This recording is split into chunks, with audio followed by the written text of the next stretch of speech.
നമസ്കാരം. ന്യൂസ് ഈവനിങ്ങിലേക്ക് എല്ലാ പ്രേക്ഷകർക്കും സ്വാഗതം. 13-ാം നാളിലും വയനാട്ടിലെ കണ്ണീർ തോരുന്നില്ല. കണ്ണടച്ചാൽ പ്രാണനോളം സ്നേഹിച്ചവരെയും ഒരായുസിന്റെ മുഴുവൻ സമ്പാദ്യത്തെയും കൊണ്ടുപോയ ഉരുൾപൊട്ടലിന്റെ ഇരുട്ടാണ് മുന്നിലുള്ളത്. ദുരന്തം ഇല്ലാതാക്കിയ പ്രിയപ്പെട്ടവരുടെ മൃതശരീരമെങ്കിലും ലഭിക്കുമെന്ന പ്രതീക്ഷയിൽ ദുരന്തഭൂമിയിലെ അവശേഷിപ്പുകളിൽ അലയുകയാണ് പലരും. സന്നദ്ധ പ്രവർത്തകർക്കൊപ്പം ദുരിതബാധിതരും ചേർന്ന് 6 സോണുകളിൽ നടത്തിയ ജനകീയ തെരച്ചിൽ ഇന്നത്തെ തെരച്ചിൽ അതിന്റെ അവസാന ഘട്ടത്തിലേക്ക് കടക്കുകയാണ്. 412 പേരുടെ ജീവനെടുത്ത മഹാദുരന്തത്തിൽ 120-ലധികം പേർ ഇനിയും കാണാമറയത്തുണ്ട്.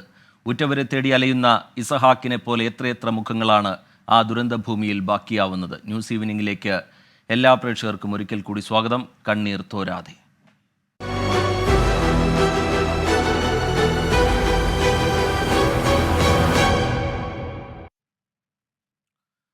വയനാട്ടിലെ ദുരന്ത മേഖലയിൽ ഇന്ന് രാവിലെ തുടങ്ങിയ ജനകീയ തെരച്ചിൽ അതിന്റെ അവസാന ഘട്ടത്തിലേക്ക് കടന്നിരിക്കുന്നു എന്ന് മനസ്സിലാക്കുന്നു. ചില സോണുകളിൽ ജനകീയ തെരച്ചിൽ അവസാനിപ്പിച്ചിട്ടുണ്ട് എന്ന് മനസ്സിലാക്കുന്നു.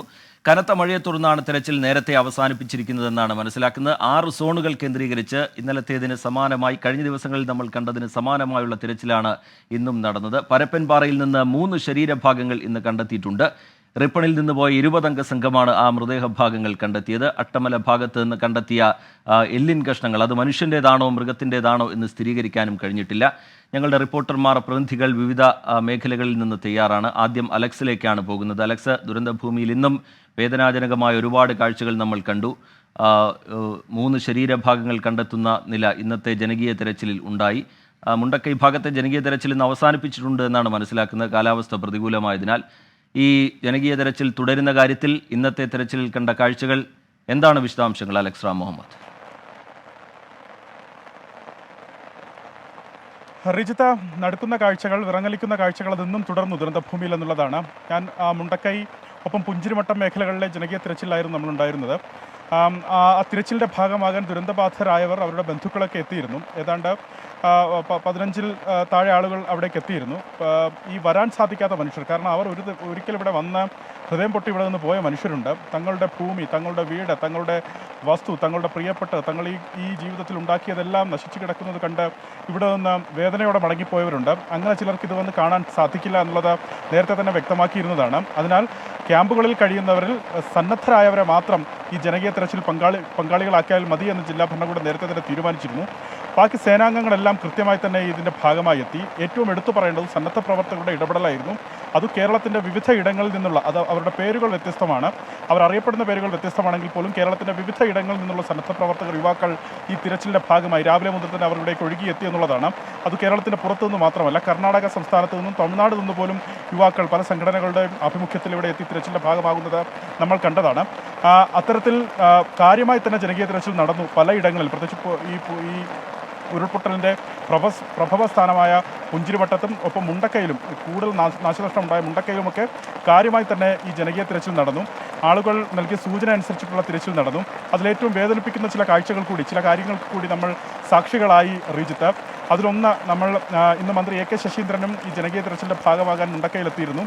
അദ്ദേഹം ആ മുണ്ടക്കൈ മുസ്ലിം പള്ളിക്ക് സമീപമെത്തി. തൊട്ടടുത്ത് അദ്ദേഹം സഞ്ചരിച്ചെത്തവേ തൊട്ടടുത്തൊരു തകർന്നു പോയി, ഒന്നുമില്ല, ആ വീടെന്ന് പറയാൻ ഒന്നുമില്ല, ചെളിക്കൂന മാത്രമാണ്, മൺകൂന മാത്രമാണ്. ആ മൺകൂനയ്ക്കുള്ളിൽ തൻ്റെ പിതാവിനെയും ജ്യേഷ്ഠനെയും തിരയുന്ന ഒരു 17-കാരനെ കണ്ടു. ഇസഹാക്ക് എന്നാണ്, മുഹമ്മദ് ഇസഹാക്ക് എന്നാണ് ബാലൻ്റെ പേര്. ആ കുട്ടി അവിടെ ഒരു ബന്ധുവിനോടൊപ്പം എത്തി ഈ തിരച്ചിൽ ഭാഗമാകുകയെന്നത് ഹൃദയം നുറുങ്ങുന്ന കാഴ്ചയായിരുന്നു. മന്ത്രി അവനടുത്തേക്ക് എത്തി കാര്യങ്ങൾ ചോദിച്ചറിഞ്ഞു. അവൻ മന്ത്രിയോട് കാര്യങ്ങൾ പറയുമ്പോൾ തന്നെ വിങ്ങിപ്പൊട്ടുന്നുണ്ടായിരുന്നു. മന്ത്രി അവനെ ചേർത്ത് പിടിച്ചു. തുടർന്ന് മന്ത്രിയുടെ പ്രതികരണം നമ്മൾ തേടിയപ്പോൾ തന്നെ മന്ത്രി ആ ദുരന്തഭൂമിയിൽ നിന്ന് പൊട്ടിക്കരയുന്നതാണ് കണ്ടത്, വിങ്ങിപ്പൊട്ടുന്നതാണ് കണ്ടത്. ഞാൻ എന്തു പറഞ്ഞാണ് ഇവരെ സമാധാനിപ്പിക്കേണ്ടതെന്നാണ് സംസ്ഥാനത്തെ ഒരു മന്ത്രി ചോദിച്ചത്. അത്തരത്തിൽ വിറങ്ങലിച്ച് നിൽക്കുന്ന കാഴ്ച, അതിന് ഇത്തരത്തിൽ അധികാരത്തിലിരിക്കുന്നവർ പോലും സാക്ഷികളാകുന്നു എന്നുള്ളതാണ്, അവർ പോലും അത് അനുഭവിക്കുന്നു എന്നുള്ളതിൻ്റെ നേർചിത്രമാണ് നമ്മൾ കണ്ടത്. ഇത്തരത്തിൽ ദുരന്തം അനുഭവിക്കുന്നവരുടെ, ദുരന്തം ഒറ്റപ്പെടുത്തിയവരുടെ കൂടെ നമ്മൾ ഉണ്ടാകണം, അവരെ കൈപിടിച്ച് ഉയർത്തെഴുന്നേൽപ്പിക്കണം എന്നുള്ളത് മന്ത്രി ഇന്ന് വ്യക്തമാക്കി. മറ്റു ചില കാഴ്ചകൾ പോലും നമ്മൾ കണ്ടു. ഒരു സുൽത്താൻ, അത് മുണ്ടക്കൈ സ്വദേശിയാണ് സുൽത്താൻ, 26 പേരെയാണ് സുൽത്താൻ്റെ കുടുംബത്തിൽ നിന്ന് ഈ ദുരന്തം കവർന്നതെന്ന് അദ്ദേഹം പറയുന്നു. 6 പേര് ഇനിയും കിട്ടാനുണ്ട്.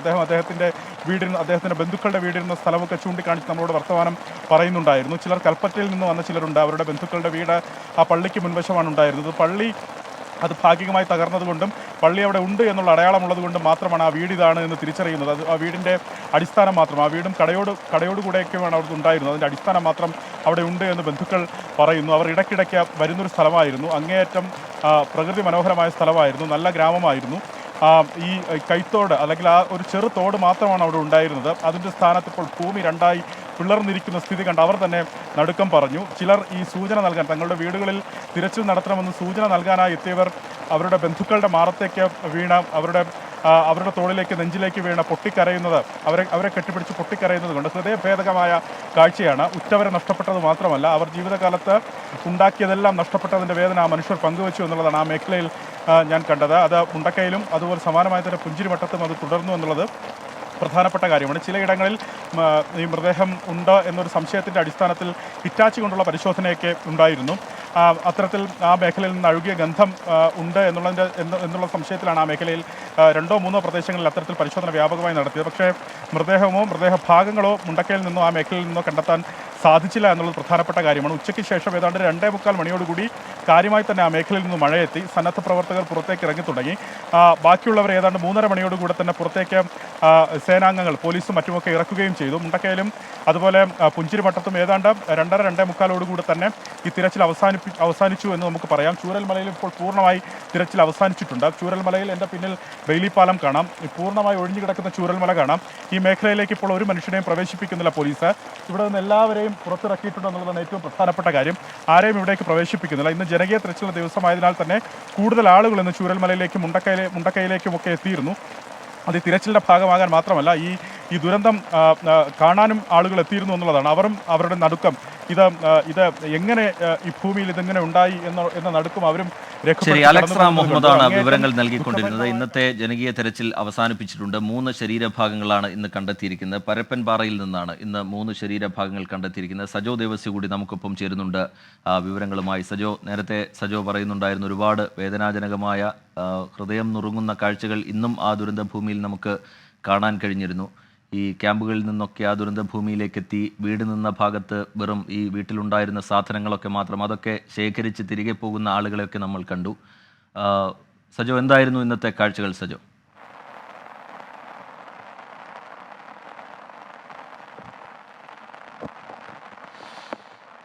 റിജിത്ത്, അതിന് മുൻപ് ഇപ്പോൾ ഏറ്റവും ഒടുവിൽ പോലീസ് പങ്കുവയ്ക്കുന്ന ഒരു വിവരം കൂടി പറയാം. അതായത് ദുരന്ത ഭൂമിയിൽ മഴ മുന്നറിയിപ്പുണ്ട്, ശക്തമായ മഴയുണ്ടാകുമെന്ന മുന്നറിയിപ്പുണ്ട്. ആ മുന്നറിയിപ്പിൻ്റെ അടിസ്ഥാനത്തിൽ കൂടിയാണ് പരിപൂർണമായും തിരച്ചിൽ അവസാനിപ്പിക്കാനുള്ള ഒരു തീരുമാനം ഇപ്പോൾ എടുത്തിട്ടുണ്ട്. അതായത് പൂർണ്ണമായും ഈ തിരച്ചിൽ ദൗത്യത്തിൻ്റെ ഭാഗമാകുന്നവർ, ഒപ്പം ഇങ്ങോട്ടേക്ക് എത്തിയ ദുരന്ത ഭൂമിയിലേക്ക് എത്തിയ സന്നദ്ധ സംഘടനകളടക്കമുള്ള, അതുകൂടാതെ മറ്റ് സേനാ വിഭാഗങ്ങൾ, ഒപ്പം ഇങ്ങോട്ടേക്ക് വീടുകൾ, അതായത് വീടും ഭൂമിയും ഉറ്റവരെയും ഒക്കെ നഷ്ടപ്പെട്ട് ക്യാമ്പുകളിലും മറ്റിടങ്ങളിലുമൊക്കെ കഴിയുന്ന അനേകം പേർ ഇവിടെ വന്നിരുന്നു. അവർ, അതുകൂടാതെ ഈ ദുരന്ത ഭൂമിയിലേക്ക് ഇത് കാണാനും മറ്റുമായി എത്തിയ ആളുകൾ, അങ്ങനെ മുഴുവൻ ആളുകളെയും പോലീസ് ഒഴിപ്പിച്ചുകൊണ്ടിരിക്കുകയാണ്. കുറച്ച് സമയത്തിനുള്ളിൽ ഇങ്ങോട്ടേക്കുള്ള റോഡ് പൂർണ്ണമായും ക്ലോസ് ചെയ്യും എന്നാണ് പോലീസ് അറിയിച്ചിരിക്കുന്നത്. കാരണം ഏതെങ്കിലും നിലയ്ക്ക് മറ്റ് പ്രയാസങ്ങൾ ഇക്കാര്യത്തിൽ ഉണ്ടാവരുത് എന്നുള്ളത് കൊണ്ടാണ് ആ കാര്യം. ഇനി നമുക്ക് ഈ ദുരന്ത ഭൂമിയുടെ ചിത്രങ്ങളിലേക്കും കാഴ്ചകളിലേക്കും തന്നെ തിരിച്ചു വന്നാൽ, ഇന്നത്തെ ദിവസത്തിന് വലിയൊരു സവിശേഷതയുണ്ടായിരുന്നു. അതായത് യഥാർത്ഥത്തിൽ ഈ ദുരന്ത ഭൂമിയിൽ നിന്ന് ജീവനം കൊണ്ട് രക്ഷപ്പെട്ടു പോയ മനുഷ്യരിൽ നല്ലൊരു പങ്ക് ഇന്നാണ്. കുറേ പേരൊക്കെ ഇടയ്ക്ക് വരികയും ഇവിടെ കാര്യങ്ങൾക്കൊക്കെ നേതൃത്വം കൊടുക്കുകയും ഒക്കെ ചെയ്തിരുന്നു. പക്ഷേ ഇന്നാണ് ഏറ്റവും കൂടുതൽ ആളുകൾ ആ ദുരന്ത ദിനത്തിന് ശേഷം ഇങ്ങോട്ടേക്ക് വന്നത്. അതായത് വലിയൊരു ഇടവേളയ്ക്ക് ശേഷമാണ് പലരും ഇങ്ങോട്ടേക്ക് വന്നത്. അത് വല്ലാത്ത ഹൃദയഭേദകമായ കാഴ്ചകൾ അങ്ങേയറ്റം കാണുന്നുണ്ടായിരുന്നു. അതായത് ആളുകളൊക്കെ അതിവൈകാരികമായി പ്രതികരിക്കുന്നു. പലരുടെയും ഉറ്റവർ നഷ്ടപ്പെട്ടു, വീട് നഷ്ടപ്പെട്ടു, എല്ലാം നഷ്ടപ്പെട്ട അനേകം പേർ അവരുടെ ഉറ്റവരെയൊക്കെ തേടി ഇവിടെ നിന്ന് കരയുന്നത് കണ്ടു. അതോടൊപ്പം ഇവിടെ ഈ തിരച്ചിൽ പുരോഗമിക്കുന്നുണ്ട്. സന്നദ്ധ പ്രവർത്തകർക്ക് ഇങ്ങനെ തിരയുമ്പോൾ പല വസ്തുക്കളും കിട്ടും. ഞാൻ നിൽക്കുന്ന സമയത്താണ് ഒരു കുടുക്ക കിട്ടുന്നത്. അതിൽ അവർ പൊട്ടിച്ചു നോക്കി അത് കൈമാറി, ആ കുടുക്ക കൈമാറി. അതിൽ തുറന്നു നോക്കുമ്പോൾ അതിൽ ധാരാളം ചെറിയ തുകകളൊക്കെ അവർ സമാഹരിച്ച് വെച്ചിരിക്കുന്നത് കാണുന്നുണ്ടായിരുന്നു. അതായത് അത് ആ ആൾ ഇനി ഇപ്പോൾ ജീവിച്ചിരിപ്പുണ്ടോ എന്ന് അറിയില്ല. ആൾ എന്തൊക്കെ സ്വപ്നങ്ങൾ കൊണ്ടായിരിക്കും അത് കാത്തു സൂക്ഷിച്ചത് എന്ന് നമ്മൾ ആലോചിക്കേണ്ട ഒരു കാര്യമാണ്. അതും അങ്ങനെ ഇവിടെ വന്ന് ആളുകളെ തേടണം എന്ന് പറഞ്ഞ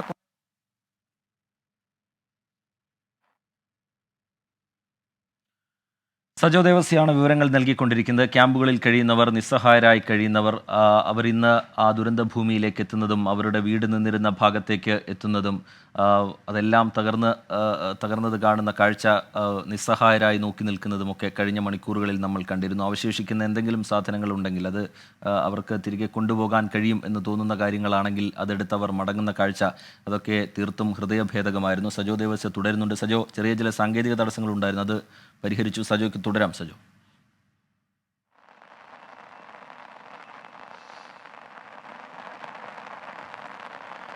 റിജിത്ത്, ഇവിടെ ഞാൻ നിൽക്കുന്നത് ഒരു പ്രധാനപ്പെട്ട, അതായത് ഏറ്റവും അധികം വീടുകൾ ഉണ്ടായിരുന്ന ഒരു പ്രദേശമാണ്. അതായത് സ്കൂൾ റോഡ്, അതായത് വെള്ളാർമല സ്കൂളിൻ്റെ ഭാഗത്ത് നിന്ന് മുകളിലേക്ക് യാത്ര ചെയ്യുന്ന സ്കൂൾ റോഡ് എന്ന പ്രദേശമാണ്. ഇവിടെയാണ് ഏറ്റവും അധികം വീടുകൾ ഉണ്ടായിരുന്നത്. ഏറ്റവും വലിയ നാശനഷ്ടം രേഖപ്പെടുത്തിയൊരു സ്ഥലം കൂടിയാണ്. പലരും ഈ ഭാഗത്ത് നിന്ന് തിരികെ വന്ന് നമുക്ക് ഈ ദൃശ്യങ്ങളൊക്കെ ഒന്നുകൂടി പരിശോധിച്ചാൽ തന്നെ അറിയാം. അതായത് വീടുകൾ, ഇപ്പോൾ അവശേഷിക്കുന്ന വീടുകൾ ഏറ്റവും കൂടുതൽ ഇരിക്കുന്നതും ഇവിടെയാണ്. ഇവിടെ മറ്റ് ഈ പാറക്കൂട്ടങ്ങളൊക്കെ കാണുന്ന പ്രദേശത്താണ് യഥാർത്ഥത്തിൽ ധാരാളം വീടുകളുണ്ടായിരുന്നത്. അതിൻ്റെ ഒരു അവശേഷിപ്പ് പോലുമില്ല. അങ്ങനെ വന്ന ആളുകളുടെ ഹൃദയം നുറുങ്ങുന്ന, അവരൊക്കെ ഇവിടെ ഇരുന്ന് കരയുന്നത് കൊണ്ട് പലരും നമ്മളോട് പറഞ്ഞത്, അതായത് ഈ പാറക്കൂട്ടം കിടക്കുന്നതിൻ്റെ ഭാഗത്ത്, ഈ മണ്ണ് കൂടി കിടക്കുന്ന ഭാഗത്തൊക്കെയാണ് തങ്ങളുടെ പ്രിയപ്പെട്ടവരുടെ വീട്, ഉറ്റവരുടെ വീടൊക്കെ ഉണ്ടായിരുന്നത് എന്നവർ അങ്ങനെ പറയുകയാണ്. അത്രത്തോളം ഇന്നിവിടെ വെള്ളാർമല സ്കൂളിൽ പഠിക്കുന്ന യാസീൻ എന്ന വിദ്യാർത്ഥി ഈ ദുരന്തത്തിന് ശേഷം ആദ്യമായി ഇവിടെ വന്നു. യാസീൻ കരഞ്ഞുകൊണ്ട് പറഞ്ഞത്, യാസീൻ്റെ ധാരാളം സുഹൃത്തുക്കൾ ഈ വെള്ളാർമല സ്കൂളിൽ തന്നെ പഠിക്കുന്ന, വെള്ളാർമല സ്കൂളിൽ 9ാം ക്ലാസ് വിദ്യാർത്ഥിയാണ്.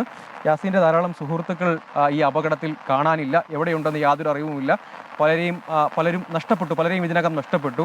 മഹേഷ് എന്ന് പറയുന്ന ഒരു ചെറുപ്പക്കാരൻ, അദ്ദേഹം ഇവിടെ വന്ന് അദ്ദേഹത്തിൻ്റെ പ്രിയപ്പെട്ട സുഹൃത്തുക്കൾ, വൈകുന്നേരമാകുമ്പോൾ ഈ നാട്ടുമ്പുറത്തിൻ്റെതായിട്ടുള്ള കാര്യങ്ങളിൽ അവർ ചായ കുടിച്ചിരുന്ന് വർത്തമാനം പറഞ്ഞിരുന്ന കുറേയധികം സുഹൃത്തുക്കൾ അവർ എവിടെയുണ്ട് എന്നറിയില്ല എന്നാണ് അദ്ദേഹം പറഞ്ഞത്. അവരൊക്കെ ഇവിടെ ഉണ്ടോ എന്ന് തന്നെ യഥാർത്ഥത്തിൽ അദ്ദേഹം പറഞ്ഞത്, ഞാൻ ഇന്നിവിടെ വന്നത് ജനകീയ തിരച്ചിലായതുകൊണ്ട് ഒരുപക്ഷെ തൻ്റെ സുഹൃത്തുക്കളൊക്കെ ആരെങ്കിലും വരുമായിരിക്കും, അവർ വേറെ ഏതെങ്കിലും ക്യാമ്പിലുണ്ടോ, അവർ വാടകയ്ക്ക് താമസിക്കുന്നുണ്ടോ ഒന്നും യഥാർത്ഥത്തിൽ അറിയില്ല മഹേഷിന്. അപ്പോൾ മഹേഷ് പറഞ്ഞത്, ഇവിടെ വന്നത് അവരാരെങ്കിലും വരുന്നുണ്ടെങ്കിൽ, ഫോണൊക്കെ നഷ്ടപ്പെട്ടു പോയി, പുറത്തേക്ക് മറ്റ് സ്ഥലങ്ങളിലേക്കൊന്നും പോയിരുന്നില്ല, സുഹൃത്തുക്കൾ ആരെങ്കിലും ഇവിടെ വരുന്നുണ്ടെങ്കിൽ അവരെ കാണാമല്ലോ എന്ന പ്രതീക്ഷയോടെ ഇവിടെ വന്നത്. പലരെയും കാണാൻ കഴിഞ്ഞില്ല, ആരെയും തന്നെ, പ്രിയപ്പെട്ടവരെ ആരെയും തന്നെ കാണാൻ കഴിഞ്ഞില്ല എന്നാണ് മഹേഷ്. സജോ ദേവസ്യ വിവരങ്ങൾ നൽകിക്കൊണ്ടിരിക്കുകയായിരുന്നു. ആ വലിയ ദുരന്തത്തിൽ വിറങ്ങലിച്ച് നിൽക്കുകയായിരുന്നു. ക്യാമ്പുകളിൽ കഴിയുന്ന ഒരുപാട് പേരുണ്ടായിരുന്നു. അവരൊക്കെ ഇന്ന് കൂടുതലായി ആ ദുരന്ത ഭൂമിയിലേക്ക് എത്തുന്നുണ്ട്. ഒപ്പം തന്നെ ആ ജനകീയ തെരച്ചിലിൻ്റെ ഭാഗമാകാൻ അവർ ശ്രമിക്കുന്നുണ്ട്. ആ ജനകീയ തെരച്ചിൽ ഒരർത്ഥത്തിൽ ഫലം കാണുന്നുണ്ട് എന്ന് തന്നെ നമുക്ക് പറയേണ്ടി വരും. കാരണം ഇന്ന് മൃതദേഹഭാഗങ്ങൾ കണ്ടെത്തിയ ഇടങ്ങളിലൊക്കെ കഴിഞ്ഞ ദിവസങ്ങളിൽ സാധ്യമായ എല്ലാ സംവിധാനങ്ങളും ഉപയോഗപ്പെടുത്തിക്കൊണ്ട് നമ്മൾ തെരച്ചിൽ നടത്തിയ ഇടമാണ്. അവിടെയൊക്കെ അവർ നൽകുന്ന നിർദ്ദേശങ്ങൾക്കനുസരിച്ച് വീണ്ടും തെരച്ചിൽ നടക്കുമ്പോൾ അവിടെ നിന്ന് ഭാഗങ്ങളൊക്കെ കണ്ടെത്തുന്നു എന്നുള്ളത് ഇന്നത്തെ ഒരു കാഴ്ചയായിരുന്നു. മുണ്ടക്കൈ മേഖലയിൽ ജനകീയ തെരച്ചിലിന്റെ ഭാഗമാകാനെത്തിയ മന്ത്രി AK ശശീന്ദ്രൻ ദുരന്തഭൂമിയിൽ പൊട്ടിക്കരയുന്നതും ഇന്നത്തെ ദിനത്തിൽ നമ്മൾ കണ്ടു. ഉരുൾപൊട്ടലിൽ പിതാവിനെയും സഹോദരനെയും നഷ്ടപ്പെട്ട 17-കാരൻ മുഹമ്മദ് ഇസ്ഹാഖിന്റെ സങ്കടത്തിന് മുന്നിൽ മന്ത്രിക്ക് പിടിച്ചു നിൽക്കാൻ കഴിഞ്ഞില്ല. എന്ത് സമാധാനം പറയണമെന്നറിയില്ല എന്നും മഹാദുരന്തത്തിൽ സർവ്വതും നഷ്ടപ്പെട്ടവരെ ചേർത്ത് നിർത്തണമെന്നും മന്ത്രി പറഞ്ഞു. മുണ്ടക്കൈ പള്ളിക്ക് സമീപം ഉരുൾ നാമാവിശേഷമാക്കിയ വീട്ടിലേക്ക് എത്തിയ മന്ത്രിയോട് 17-കാരൻ മുഹമ്മദ് ഇസ്ഹാഖ് പറഞ്ഞു, ഇതാണ് വീട്, പിതാവിനെയും സഹോദരനെയും കിട്ടിയിട്ടില്ല. പുഞ്ചിരിമട്ടത്ത് താമസിച്ചിരുന്ന മാതാവിന്റെ സഹോദരിയുടെ കുടുംബവും ആ ദുരന്ത രാത്രി ഈ വീട്ടിലുണ്ടായിരുന്നു. നമ്മളെ ഉമ്മാൻ്റെ അനിയത്തിൻ്റെ വീട് അവിടെ പുഞ്ചിരിമട്ടത്താണ്. അപ്പോൾ ഓൽക്കൊന്നും അവിടെ നല്ല മഴ ഉണ്ട് പറഞ്ഞപ്പോൾ ഓലയും കൂടി നമ്മളെ വീട്ടിലേക്ക് ഇതാക്കി. ഓലെല്ലാവരും ഉണ്ടായിരുന്നു, ഉമ്മാൻ്റെ അനിയത്തിയും മക്കളും, പിന്നെ എൻ്റെ ഉമ്മയും ഇപ്പിയും 2 കാക്കമാരും കാക്കാൻ്റെ പെണ്ണുങ്ങളും ഉണ്ടായിരുന്നു. പാപ്പാനെ കിട്ടിയില്ല. മന്ത്രി ഇസ്ഹാഖിനെ ചേർത്ത് പിടിച്ച് ആശ്വസിപ്പിച്ചു.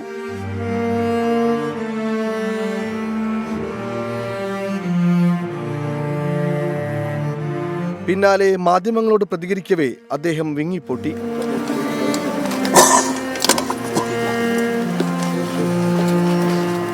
ഇങ്ങനൊരു കാഴ്ചക്ക് സാക്ഷിയാകേണ്ടി വരുമെന്ന് ജീവിതത്തിൽ ഒരിക്കലും ചിന്തിച്ചതല്ല. ഇവരോട് ഞാൻ എന്തുത്തരാ പറയുക? അവരുടെ ചോദ്യത്തിന് ഒരു ഉത്തരവില്ല. ഞാനിപ്പോൾ അവരെ പറ്റി ആലോചിക്കാം. നമുക്കൊക്കെ ഇത്ര പ്രയാസം ഉണ്ടെങ്കിൽ അവരെ പ്രയാസം എന്തായിരിക്കും നമ്മൾ ആലോചിക്കുക. അതുകൊണ്ട് എനിക്കെല്ലാവരോടും അഭ്യർത്ഥിക്കാനുള്ളത്, അവർക്ക് വേണ്ടി പ്രാർത്ഥിക്കുക, അവർക്ക് വേണ്ടി പ്രവർത്തിക്കുക, അവരെ രക്ഷിക്കാൻ സഹായിക്കാൻ എല്ലാ കാര്യങ്ങളും ചെയ്യുക. ഉരുൾപൊട്ടലിൽ പരിക്കേറ്റ ഇസ്ഹാഖിന്റെ മാതാവ് ശസ്ത്രക്രിയയ്ക്ക് ശേഷം നരിക്കുനിയിലെ ബന്ധുവീട്ടിലാണ്. ബന്ധുവായ അയ്യൂബിനൊപ്പം നരിക്കുനിയിൽ നിന്നാണ് ഇസ്ഹാഖ് മുണ്ടക്കൈയിലേക്ക് എത്തിയത്. നഷ്ടപ്പെട്ടു പോയതിന് തിരിച്ചെന്തായാലും ഞാൻ എത്ര തന്നാലും അതുപോലെ ആവില്ല. പിന്നെ അനിയൻ്റെ ഒരു മോൻ നഷ്ടപ്പെട്ട്, പിന്നെ അനിയൻ്റെ ഭാര്യൻ്റെ അനിയത്തിൻ്റെ മോനും വാപ്പയൊക്കെ നഷ്ടപ്പെട്ടു. എൻ്റെ വാപ്പ അവിടെ നിന്നാണ് നഷ്ടപ്പെട്ടത്. മഹാദുരന്തത്തിൽ തനിക്ക് നഷ്ടപ്പെട്ടത് കുടുംബത്തിലെ 26 പേരെയെന്ന മുണ്ടക്കൈ സ്വദേശി സുൽത്താൻ.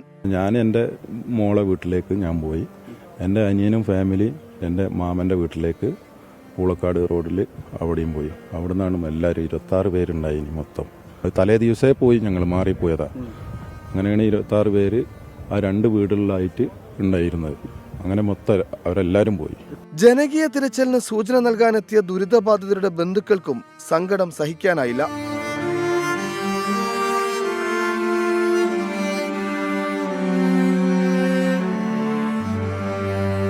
തിരച്ചിലിന് സൂചന നൽകാൻ ഈ ദുരന്തഭൂമിയിലേക്കെത്തിയ ബന്ധുക്കൾ അവരുടെ സർവ്വതും നഷ്ടപ്പെട്ടതു കണ്ട് പൊട്ടിക്കരയുന്ന കാഴ്ചയാണ് കണ്ടത്.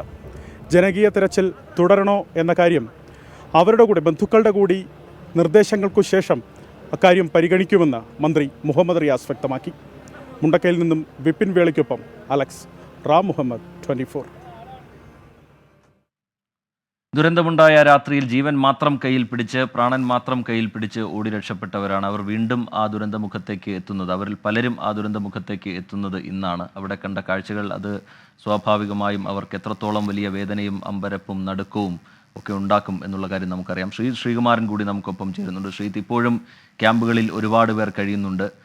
പുനരധിവാസത്തിനുള്ള നീക്കങ്ങളൊക്കെ സർക്കാരിൻ്റെ ഭാഗത്ത് നിന്ന് നടക്കുന്നുണ്ട്. വാടക വീടുകൾ കണ്ടെത്തുന്നതുമായി ബന്ധപ്പെട്ടുള്ള നടപടികളൊക്കെ അതിൻ്റെ അന്തിമഘട്ടത്തിലേക്ക് കടക്കുന്നു. ക്യാമ്പുകളിലുള്ളവരോട് സംസാരിച്ചപ്പോൾ, അതിജീവനത്തിൻ്റെ പാതയിലൂടെ സഞ്ചരിക്കുന്നവരോട് സംസാരിച്ചപ്പോൾ ഇന്ന് കേട്ടത് എന്താണ് ശ്രീത്ത്?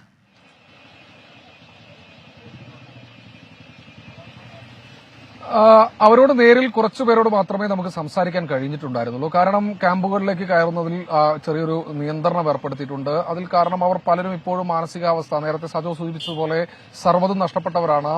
ജീവനും കൊണ്ട് ഓടുന്നതിനിടയിൽ ഒപ്പവും ഉറ്റവരെയും ഉടയവരെയും ഒക്കെ പൂർണ്ണമായും നഷ്ടപ്പെട്ട ആളുകളാണ്.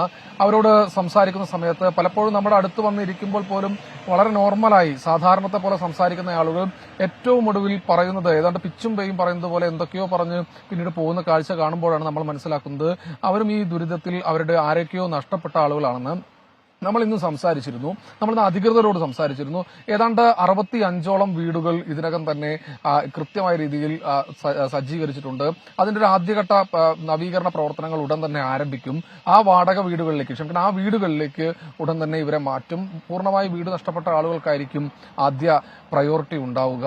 ഭൂരിപക്ഷം ആളുകൾക്കും വാടക വീട് എടുത്തു നൽകാൻ സർക്കാർ തന്നെ മുൻകൈ എടുക്കാനുള്ള ഒരു നീക്കമാണ് ഏറ്റവും ഒടുവിൽ നടക്കുന്നത്. നമ്മളിപ്പോൾ മേപ്പാടി കുടുംബാരോഗ്യ കേന്ദ്രത്തിന് മുൻപിലാണുള്ളത്. ഇവിടെയാണ് ഇപ്പോൾ ഈ ഒരു ഘട്ടത്തിലും അതുപോലെ തന്നെ തുടക്കം മുതലും കൊണ്ടുവരുന്ന മൃതദേഹങ്ങൾ കുളിപ്പിക്കുന്നതും വൃത്തിയാക്കുന്നതും മറ്റുമൊക്കെ ചെയ്യുന്നത് ഇവിടെ വെച്ചാണ്. പോസ്റ്റ്മോർട്ടം അടക്കമുള്ള നടപടിക്രമങ്ങൾ പൂർത്തീകരിക്കുന്നതും ഇവിടെ വെച്ചൊക്കെ തന്നെയാണ്. അപ്പോൾ നോർമലി ഈ മേഖലയിലേക്ക് ആളുകൾ സ്ഥിരമായി ഇപ്പോഴും വന്നുകൊണ്ടേയിരിക്കുകയാണ്. കാരണം ഇനിയും ഒരുപാട് പേരെ കണ്ടെത്താനുണ്ട്. അവരെല്ലാവരും തന്നെ പറയുന്നത് ഇവിടെ ഇരിക്കുന്ന ഷൈജ എന്ന അവിടുത്തെ പൊതുപ്രവർത്തകയായ ആ സ്ത്രീയോടും അതുപോലെ തന്നെ അവിടെ ഇരിക്കുന്ന ആളുകളോടുമൊക്കെ ഫോട്ടോ കൊടുത്ത് ഇതെന്റെ അച്ഛനാണ്, ഇതെന്റെ അമ്മയാണ്, ഇതെന്റെ മകളാണ് എന്ന് പറഞ്ഞ് ഫോട്ടോ കൊടുത്ത് പോവുകയാണ്. ഇതുമായി സാദൃശ്യമുള്ള എന്തെങ്കിലും ആരെങ്കിലും കണ്ടു കഴിഞ്ഞാൽ ഒന്ന് അറിയിക്കണേ എന്ന് പറഞ്ഞ് പോകുന്നൊരു കാഴ്ചയാണ്. മരിച്ചു എന്ന് ഉറപ്പിച്ചു കഴിഞ്ഞാൽ അങ്ങനെ മരിച്ചു പോയി എന്ന് അവർക്ക് ഉറപ്പിക്കാമെന്നാണ് പറയുന്നത്. ഒരു ഭാഗം ആളുകൾ അങ്ങനെ തന്നെയാണ് പറയുന്നത്. അത് നേരിട്ട് കണ്ടിരുന്നെങ്കിൽ അത് മരിച്ചു പോയി അവർ എന്റെ ഒപ്പമുള്ള അല്ലെങ്കിൽ ആരെങ്കിലും മകനോ മകളോ അമ്മയോ അച്ഛനോ ആരായിക്കോട്ടെ അവർ മരിച്ചുപോയി എന്ന് ഉറപ്പിക്കാം. അല്ലെങ്കിൽ അവർ എവിടെയോ ഒളിച്ചിരിപ്പുണ്ട്. ആ ഒരു മനസ്സിൽ ആ ഒരു വിങ്ങൽ അപ്പോഴും അവസാനിക്കുമെന്നാണ് പലരും പറയുന്നത്. നമുക്കിവിടെ നിൽക്കുമ്പോൾ പൊട്ടാതെ മറ്റു മാർഗങ്ങളില്ല. കരഞ്ഞു പോവുകയാണ് പലപ്പോഴും. അല്പസമയം മുൻപ് പോലും നമ്മളിവിടെ നിൽക്കുന്ന സമയത്ത് നമ്മളോടൊരാൾ സംസാരിക്കുന്നുണ്ടായിരുന്നു. അവരുടെ കുഞ്ഞിനെ നഷ്ടപ്പെട്ടതാണ്. 3 മക്കൾ ഒരുമിച്ച് നഷ്ടപ്പെട്ടു എന്നാണ് പറയുന്നത്. അത്തരത്തിൽ 3 മക്കൾ നഷ്ടപ്പെട്ട ഒരു പിതാവിന്റെ വേദനയൊക്കെ വളരെ വളരെ വേദനിപ്പിക്കുന്ന ആ കാഴ്ചയാണ്. നമ്മുടെ മുൻപിൽ വന്നു നിന്ന് കരയുകയല്ല, മരവിച്ച മനസ്സുമായി നിൽക്കുകയാണ്. ചോദിക്കുമ്പോൾ ഏറ്റവും ഒടുവിൽ അവസാനം മാത്രമാണ് ക്യാമറയൊന്നുമില്ലാതെ ചോദിക്കുമ്പോൾ ഒരുപക്ഷെ അവരുടെ മുൻപിലേക്ക് ക്യാമറയും മൈക്കും കൊണ്ടുപോകാൻ പോലും നമുക്ക് സാധിക്കില്ല. അത്ര കണ്ട് മരവിച്ച മനസ്സുമായാണ് നിൽക്കുന്നത്. എന്തായാലും ദുരിതാശ്വാസ ക്യാമ്പുകൾ ഇപ്പോഴും സജീവമാണ്. ആ ക്യാമ്പുകളിൽ ഏതാണ്ട് അവരെ പഴയ നിലയിലേക്ക് തിരിച്ചു കൊണ്ടുവരാൻ ആവശ്യമായ പ്രവർത്തനങ്ങളൊക്കെ നടക്കുന്നുണ്ട്, കൗൺസിലിംഗ് നൽകുന്നുണ്ട്. പക്ഷേ കൗൺസിലിങ്ങിനൊക്കെ അപ്പുറത്തേക്ക് ഒരുപക്ഷെ രാത്രി കിടക്കുമ്പോൾ പലർക്കും ഉറക്കം പോലും ലഭിക്കുന്നില്ല എന്നാണ് പറയുന്നത്. ഉറക്ക ഗുളികൾ പോലും തരുമോ എന്ന് ചോദിക്കുന്ന ആളുകൾ പോലും ഈ ക്യാമ്പുകളിലുണ്ട് എന്ന് പറയുന്നു. എന്തായാലും ഇതൊക്കെ ഒരു മാറ്റം പെട്ടെന്ന് നടക്കുന്ന ഒരു കാര്യമല്ല. പക്ഷേ ഘട്ടം ഘട്ടമായി മാറിയേ പറ്റൂ.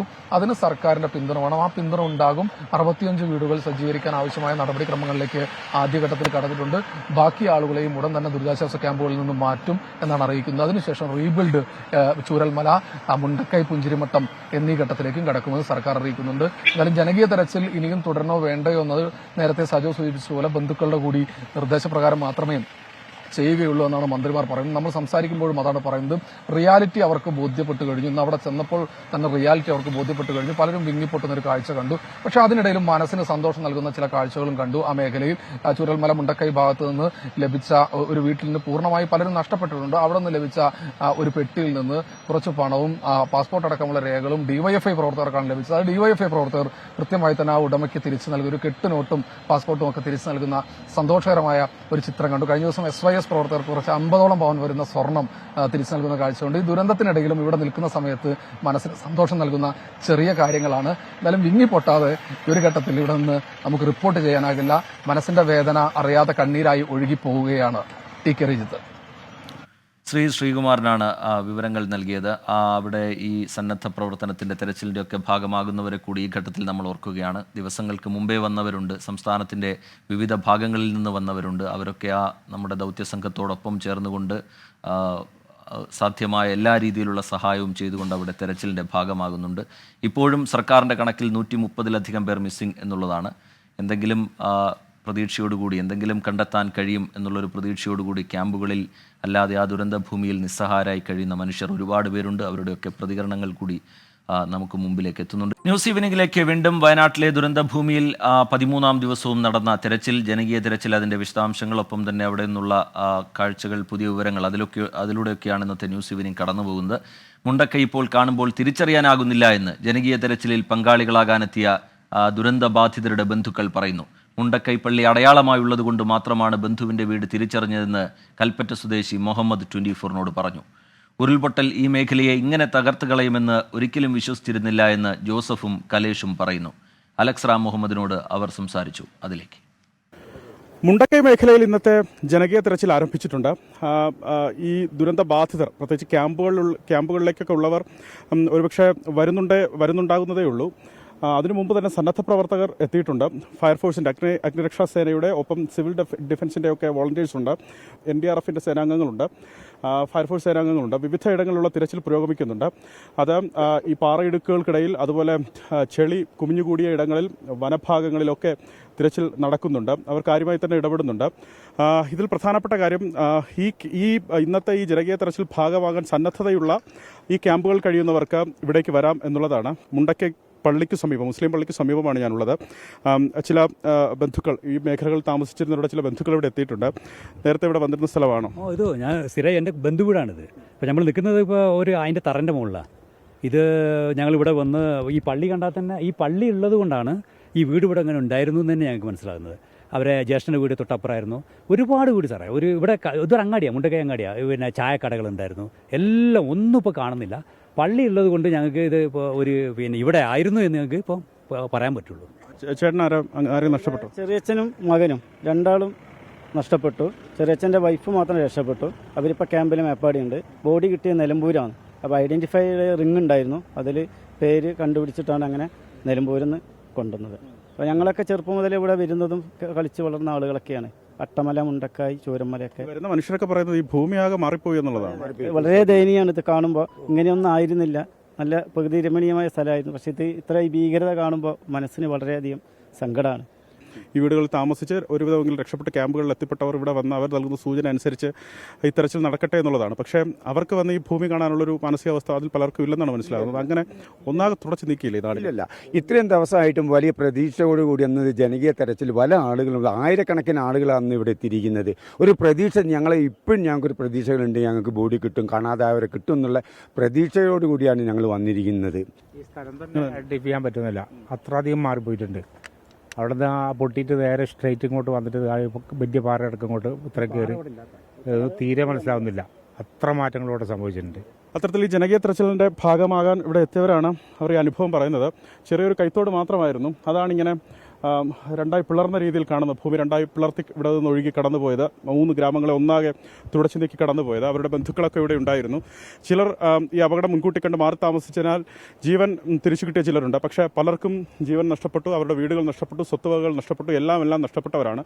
അവരുടെ ഭൂമിയാണ്, അവരുടെ മണ്ണാണ്, അവർ നേരത്തെ വന്ന് കണ്ടിരുന്ന ഇടമാണ്. പക്ഷേ അത് തിരിച്ചറിയാൻ സാധിക്കുന്നില്ല എന്നാണ് ആ മനുഷ്യർ പ്രതികരിക്കുന്നത്. വിപിൻ വേളിക്കൊപ്പം അലക്സ്, റാം മുഹമ്മദ്, 24. അവർ എത്രയോ കാലം സന്തോഷത്തോടുകൂടി കഴിഞ്ഞ ഇടമാണ്. പക്ഷേ അതിപ്പോൾ അവർക്ക് പോലും തിരിച്ചറിയാൻ കഴിയാത്ത നിലയിലേക്ക് അതിൻ്റെ രൂപം മാറിയിരിക്കുന്നു. നിസ്സഹായരായ ഒരുപാട് മനുഷ്യർ, ഒരു കുടുംബത്തിൽ ഒരാൾ മാത്രമായി അവശേഷിച്ചവരുണ്ട്, 2 പേർ മാത്രമായി അവശേഷിച്ചവരുണ്ട്.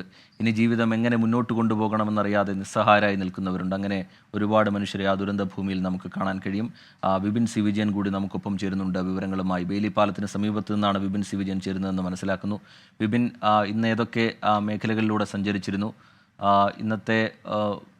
ഇന്ന് വിപിൻ സി വിജയൻ കണ്ട കാഴ്ചകൾ എങ്ങനെയായിരുന്നു വിപിൻ?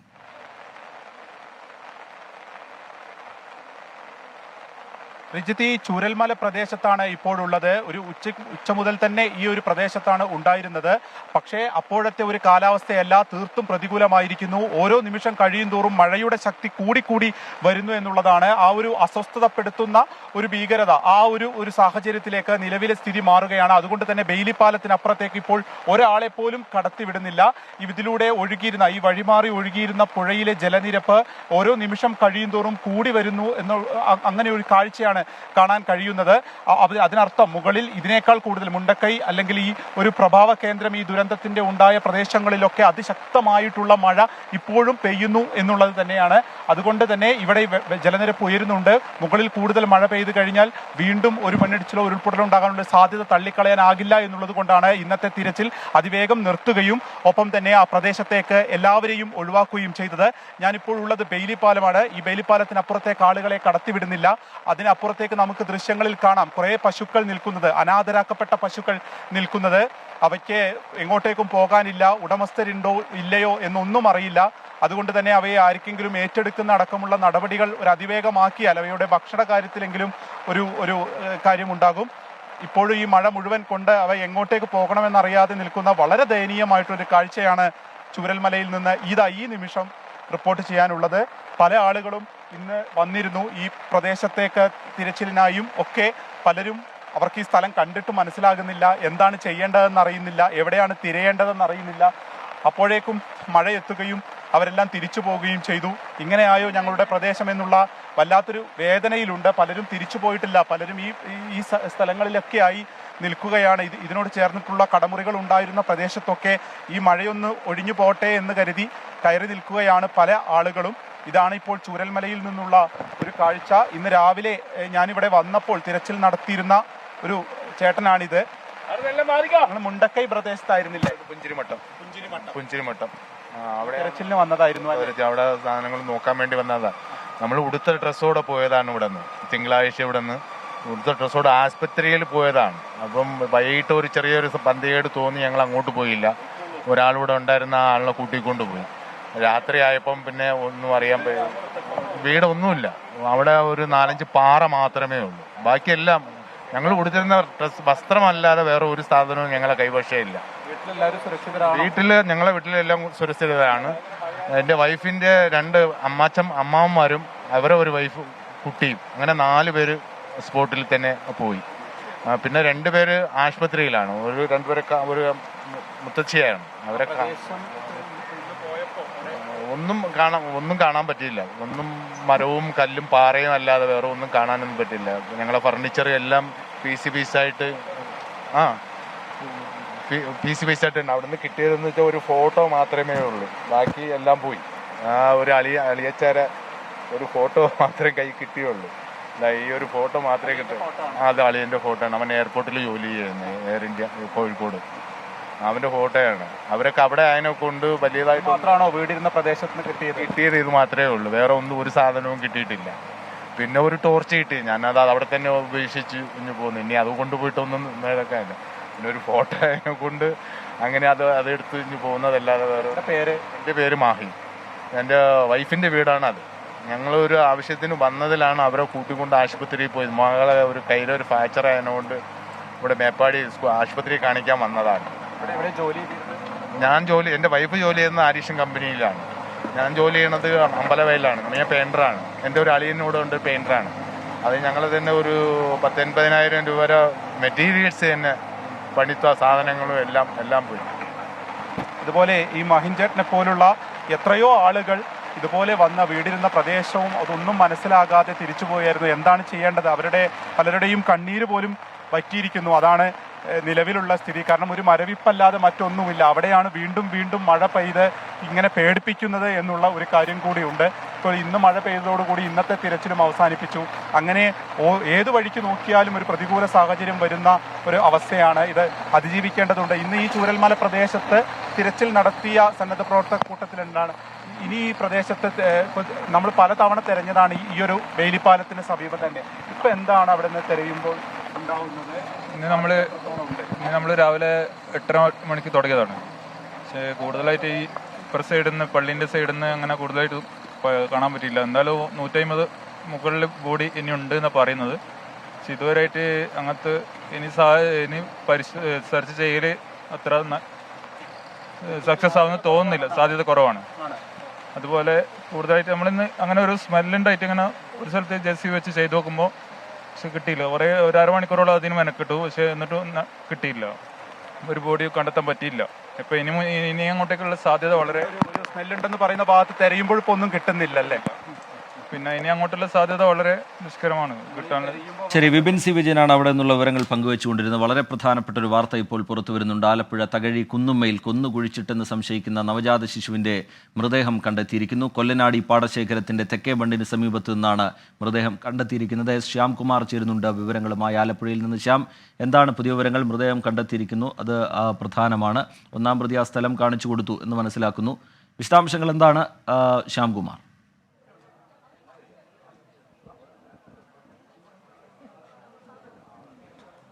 റീജിത്ത്, ഇതിൽ ഏറ്റവും പ്രധാനപ്പെട്ട വിവരം ആ കുട്ടിയുടെ മൃതദേഹം കണ്ടെത്തിയിരിക്കുന്നു എന്നുള്ളതാണ്. കൊല്ലനാടി പാടശേഖരത്തിൻ്റെ തെക്കേ ബണ്ടിന് സമീപത്ത് കുഴിച്ചിട്ട നിലയിലാണ് കുട്ടിയുടെ മൃതദേഹം കണ്ടെത്തിയത്. ഒന്നാം പ്രതി തോമസ് ഔസേപ്പാണ് ഈ സ്ഥലം പോലീസിന് കാണിച്ചു കൊടുക്കുകയും പോലീസ് കൊണ്ടുവന്ന ആൾ ബണ്ടിന് സമീപത്ത് കുഴിച്ച് കുട്ടിയുടെ മൃതദേഹം കണ്ടെത്തുകയും ചെയ്തിരിക്കുന്നത്. പഞ്ചായത്ത് വൈസ് പ്രസിഡന്റ് അടക്കമുള്ളവർ ഇതിന് സാക്ഷികളായി സ്ഥലത്ത് ഉണ്ടായിരുന്നു. ഏതായാലും പോലീസ് മൃതദേഹം കണ്ടെത്തിയിട്ടുണ്ട്. ഇൻക്വസ്റ്റ് നടപടികൾ പാടശേഖരത്തിന് സമീപം തന്നെ പുരോഗമിക്കുകയാണ്. നിലവിൽ കുട്ടിയുടെ മൃതദേഹം കണ്ടെത്തിയ ആ സ്ഥലത്ത് തന്നെയാണ് ഇൻക്വസ്റ്റ് നടപടികൾ പുരോഗമിച്ചുകൊണ്ടിരിക്കുന്നത്. അതിനുശേഷം മാത്രമേ അവിടെ നിന്ന് ആംബുലൻസിൽ മൃതദേഹം പോസ്റ്റ്മോർട്ടത്തിനായി കൊണ്ടുപോവുകയുള്ളൂ. ഏതായാലും കഴിഞ്ഞ ദിവസം ഇന്നലെ രാത്രി കസ്റ്റഡിയിലെടുക്കുകയും അറസ്റ്റ് രേഖപ്പെടുത്തുകയും ചെയ്തതിന് ശേഷമാണ് ആ പ്രതിയെ ഇന്നിവിടെ കൊണ്ടുവരുന്നത്. അതിന് പിന്നാലെ SP-യുടെ പ്രതികരണം അല്പസമയത്തിനകം വരും എന്നുള്ളതാണ് മനസ്സിലാക്കുന്നത്. ഏതായാലും പ്രതിയുമായി പോലീസ് സംഘം തിരികെ വരുന്നുണ്ട്. ഏതായാലും ഏറ്റവും പ്രധാനപ്പെട്ട വിവരം കുട്ടിയുടെ മൃതദേഹം കണ്ടെത്തിയിരിക്കുന്നു എന്നുള്ളതാണ്. കൊല്ലനാടി പാടശേഖരത്തിൻ്റെ തെക്കേ ബണ്ടിന് സമീപത്ത് നിന്നാണ് കുഴിച്ചിട്ട നിലയിൽ മൃതദേഹം കണ്ടെത്തിയിരിക്കുന്നത്. ഒന്നാം പ്രതി തന്നെയാണ് മൃതദേഹം പോലീസിന് കാണിച്ച് കൊടുക്കുകയും ചെയ്തിരിക്കുന്നത്. ശ്യാംകുമാറാണ് വിവരങ്ങൾ നൽകിക്കൊണ്ടിരിക്കുന്നത്. ഇപ്പോൾ മൃതദേഹം കണ്ടെത്തിയിരിക്കുന്നു എന്നുള്ള വളരെ പ്രധാനപ്പെട്ട വിവരമാണ് പുറത്തു വരുന്നത്. ആലപ്പുഴ തകഴി കുന്നുമ്മയിൽ കുഴിച്ചിട്ടെന്ന് സംശയിക്കുന്ന നവജാത ശിശുവിന്റെ മൃതദേഹം കണ്ടെത്തിയിരിക്കുന്നു. ഒന്നാം പ്രതി തോമസ് ഔസേപ്പ് ആ സ്ഥലം കാണിച്ചു കൊടുത്തു. പോലീസ് അത് കണ്ടെത്തി എന്നുള്ളതാണ് നമ്മൾ മനസ്സിലാക്കുന്നത്. പോലീസിന്റെ ഭാഗത്ത് നിന്ന് ഈ കേസുമായി ബന്ധപ്പെട്ടുള്ള ഔദ്യോഗികമായ പ്രതികരണം അത് അല്പസമയത്തിനകം തന്നെ ഉണ്ടാകും എന്ന് കരുതുന്നുണ്ട്. ചില സംശയങ്ങൾ ഈ കേസുമായി ബന്ധപ്പെട്ടുണ്ടായിരുന്നു. ഇപ്പോൾ മൃതദേഹം കണ്ടെത്തിയതോടുകൂടി വളരെ വേഗത്തിൽ ഇതിന്റെ അന്വേഷണം മുന്നോട്ട് കൊണ്ടുപോകാൻ കഴിയും എന്ന പ്രതീക്ഷയിലാണ് അന്വേഷണ സംഘമുള്ളത്. ശ്യാംകുമാർ ചേരുന്നുണ്ട് വിവരങ്ങളുമായി. ശ്യാമിലേക്ക് അല്പസമയത്തിനകം തന്നെ എത്താം. ചെറിയ ചില സാങ്കേതിക തടസ്സം ഉണ്ട്. കുഞ്ഞിൻ്റെ മൃതദേഹം ഇപ്പോൾ കണ്ടെത്തിയിരിക്കുന്നു എന്നുള്ളതാണ്. തെളിവെടുപ്പിനിടെയാണ് ആ മൃതദേഹം കണ്ടെത്തിയിരിക്കുന്നത്. ഇൻക്വസ്റ്റ് നടപടികളിലേക്ക് അടക്കം പോലീസ് ഈ ഘട്ടത്തിൽ കടക്കുന്നു എന്നാണ് നമ്മൾ മനസ്സിലാക്കുന്നത്. തുടർന്നുള്ള പോലീസിൻ്റെ കേസുമായി ബന്ധപ്പെട്ടുള്ള അന്വേഷണം അതിൽ വളരെ നിർണായകമാണ്. ഇപ്പോൾ ആ മൃതദേഹം കണ്ടെത്തിയിരിക്കുന്നു എന്നുള്ള കാര്യം. തോമസ് ഔസേപ്പ് എന്ന പ്രതി സംഭവ സ്ഥലത്തെത്തിച്ച് തെളിവെടുപ്പ് നടത്തുന്നതിനിടെ ആ സ്ഥലം, കുഴിച്ചുമൂടിയ സ്ഥലം പോലീസിനെ കാണിച്ചു കൊടുക്കുകയും അവിടെ നിന്ന് മൃതദേഹം കണ്ടെത്തുകയുമാണ് ചെയ്തിട്ടുള്ളത്. ആലപ്പുഴ തകഴി കുന്നുമ്മയിൽ കൊന്നു കുഴിച്ചിട്ടു എന്ന് സംശയിക്കുന്ന നവജാത ശിശുവിൻ്റെ മൃതദേഹമാണ് കണ്ടെത്തിയിരിക്കുന്നത്. ആലപ്പുഴ ചേർത്തല പൂച്ചാക്കൽ സ്വദേശിയായ യുവതി പ്രസവിച്ച കുഞ്ഞിനെയാണ് കൊന്നു കുഴിച്ചു മൂടിയതായി സംശയം ഉയരുന്നതും പിന്നീട് അതിൻ്റെ അന്വേഷണം നടക്കുന്നതും. തകഴി സ്വദേശികളായ 2 യുവാക്കളെയാണ് നിലവിൽ പോലീസ് കസ്റ്റഡിയിലെടുത്തിരിക്കുന്നത്. യുവതി പ്രസവിച്ച കുഞ്ഞിനെ സുഹൃത്തുക്കളെ ഏൽപ്പിക്കുകയും ഇവർ തകഴിയിലെത്തി കുഞ്ഞിനെ കുഴിച്ചിട്ടു എന്നുമാണ് ഈ ഘട്ടത്തിൽ കരുതുന്നത്. പോലീസാണ് അക്കാര്യത്തിലൊരു വ്യക്തത വരുത്തേണ്ടത്. ഔദ്യോഗികമായി പോലീസ് അത് വിശദീകരിക്കും അല്പസമയത്തിനകം തന്നെ എന്ന് മനസ്സിലാക്കുന്നു. ഈ മാസം 7-നാണ് യുവതി പ്രസവിക്കുന്നത്. തുടർന്ന് കൊച്ചിയിലെ ആശുപത്രിയിൽ ചികിത്സ തേടി എന്നൊക്കെയാണ് ഈ ഘട്ടത്തിൽ പുറത്തു വരുന്ന വിവരങ്ങൾ. പോലീസ് അതിൻ്റെ ആ കേസിൻ്റെ വ്യക്തത എന്താണ്, അതുമായി ബന്ധപ്പെട്ടുള്ള കാര്യങ്ങൾ എന്നുള്ളത് അല്പസമയത്തിനകം തന്നെ വിശദീകരിക്കും. എന്തായാലും വളരെ പ്രധാനപ്പെട്ട ഒരു നടപടിയാണ് ഈ കേസുമായി ബന്ധപ്പെട്ട് ഉണ്ടായിരിക്കുന്നത്. ഇപ്പോൾ മൃതദേഹം കണ്ടെത്താൻ കഴിഞ്ഞിട്ടുണ്ട്. ഇൻക്വസ്റ്റ് നടപടികൾ തുടങ്ങി എന്നുള്ളതാണ് ഏറ്റവും ഒടുവിലായി പുറത്തുവരുന്ന വിവരം. ആലപ്പുഴ തകഴി കുന്നുമ്മയിൽ കൊന്നു കുഴിച്ചിട്ടെന്ന് സംശയിക്കുന്ന നവജാത ശിശുവിൻ്റെ മൃതദേഹം ഇപ്പോൾ കണ്ടെത്തിയിരിക്കുകയാണ്. നവജാത ശിശുവിൻ്റെ മരണത്തിൽ പോലീസിന് നിർണായക മൊഴി കുഞ്ഞിൻ്റെ അമ്മ നൽകുന്നതും പിന്നീട് പോലീസിൻ്റെ അന്വേഷണവും ഇപ്പോൾ പ്രതികളെ സംഭവ സ്ഥലത്തെത്തിച്ച് നടത്തിയ തെളിവെടുപ്പും അതിനൊടുവിൽ ഇപ്പോൾ ആ കുഞ്ഞിൻ്റെ മൃതദേഹം കണ്ടെത്തിയിരിക്കുന്നു എന്നുള്ള വിവരമാണ് പുറത്തു വരുന്നത്. പ്രസവത്തോടെ കുഞ്ഞു മരിച്ചെന്നും മൃതദേഹം മറവ് ചെയ്യാനായി ആൺ സുഹൃത്തിനെ ഏൽപ്പിച്ചു എന്നുമാണ് യുവതി പോലീസിന് മൊഴി നൽകിയത്.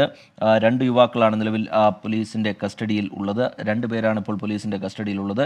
അതിലിപ്പോൾ 1-ാം പ്രതി തോമസ് ഔസേപ്പ് ആ സ്ഥലം, കുഴിച്ചിട്ട സ്ഥലം പോലീസിന് കാണിച്ചു കൊടുത്തിരിക്കുന്നു. അതിനെ തുടർന്ന് ഇപ്പോൾ അവിടെ നിന്ന് മൃതദേഹം കണ്ടെത്തിയിരിക്കുന്നു എന്നുള്ളതാണ് ഏറ്റവും ഒടുവിലായി പുറത്തു വരുന്ന വിവരം. പ്രതികളെ ചോദ്യം ചെയ്തതിന് ശേഷം, സ്ഥലത്തെത്തിച്ചുള്ള തെളിവെടുപ്പിന് ശേഷം ഇപ്പോൾ ആ കേസിൽ ഒരു നിർണായകമായൊരു വഴിത്തിരിവ് ഉണ്ടായിരിക്കുകയാണ്. കുട്ടിയെ കുഴിച്ചുമൂടിയെന്ന് പറയുന്ന സ്ഥലത്ത് നേരത്തെ തന്നെ പോലീസ് സംരക്ഷണം ഏർപ്പെടുത്തിയിരുന്നു. അതിനുശേഷം സംഭവ സ്ഥലത്തേക്ക് പ്രതികളെ എത്തിച്ച് നടത്തിയ തെളിവെടുപ്പിനൊടുവിലാണ് ഇപ്പോൾ മൃതദേഹം കണ്ടെത്തിയിരിക്കുന്നത്. ഓഗസ്റ്റ് 7-ന് വീട്ടിൽ പ്രസവിച്ച യുവതി കുഞ്ഞിനെ യുവാവിൻ്റെ കൈകളിൽ കൊടുത്തുവിടുകയായിരുന്നു എന്നുള്ളതാണ് പ്രാഥമികമായ വിവരം. വയറുവേദനയെ തുടർന്ന് പിന്നീട് യുവതി എറണാകുളത്തെ സ്വകാര്യ ആശുപത്രിയിൽ ചികിത്സ തേടുകയും ആശുപത്രി അധികൃതർക്ക് സംശയം രൂപപ്പെടുകയും പിന്നീട് അവരത് പോലീസിൽ അറിയിക്കുകയും അങ്ങനെയാണ് ഈ കേസിൻ്റെ ചുരുളഴിച്ചിരിക്കുന്നത്. ഇപ്പോൾ എസ് ശ്യാംകുമാർ നമുക്കൊപ്പം വിവരങ്ങളുമായി ചേരുന്നുണ്ട്. ശ്യാം, മൃതദേഹം കണ്ടെത്തിയിരിക്കുന്നു, ഇൻക്വസ്റ്റ് നടപടികൾ തുടങ്ങിയിരിക്കുന്നു. പുതിയ വിവരങ്ങൾ എന്താണ് ശ്യാം?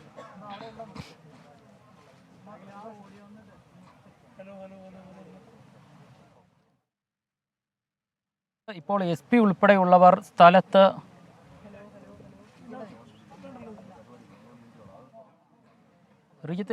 ഉൾപ്പെടെയുള്ള നടപടികൾ പൂർത്തീകരിച്ച ശേഷം ആലപ്പുഴ SP ഉൾപ്പെടെയുള്ള സംഘം തിരിച്ചു വരുന്ന ദൃശ്യങ്ങളാണ് ഇപ്പോൾ നമുക്ക് കാണാൻ സാധിക്കുന്നത്.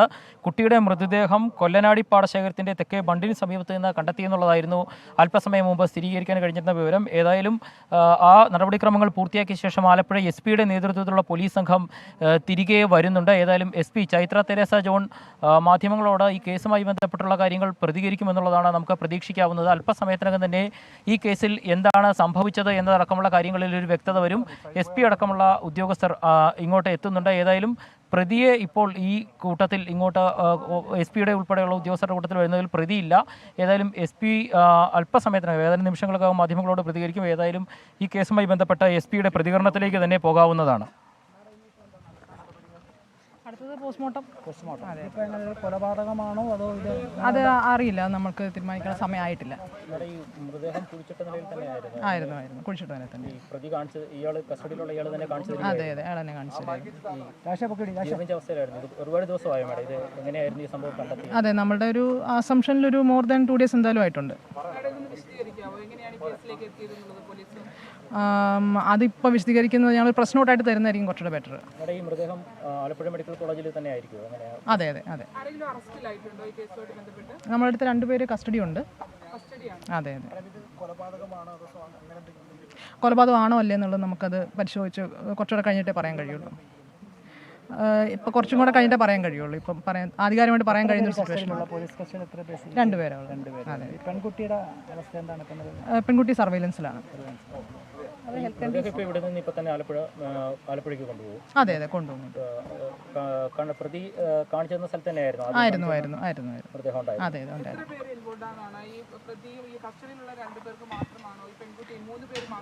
സോഫാർ അത്രയും നമുക്ക് നമ്മുടെ ഫൈൻഡിങ്സ് അതാണ്. കുട്ടിയുടെ വീട്ടുകാർക്കൊന്നും അറിയുന്നുണ്ടായിരുന്നില്ല ഇല്ല എന്നാണ് അവരെപ്പോഴും പറയുന്നത്.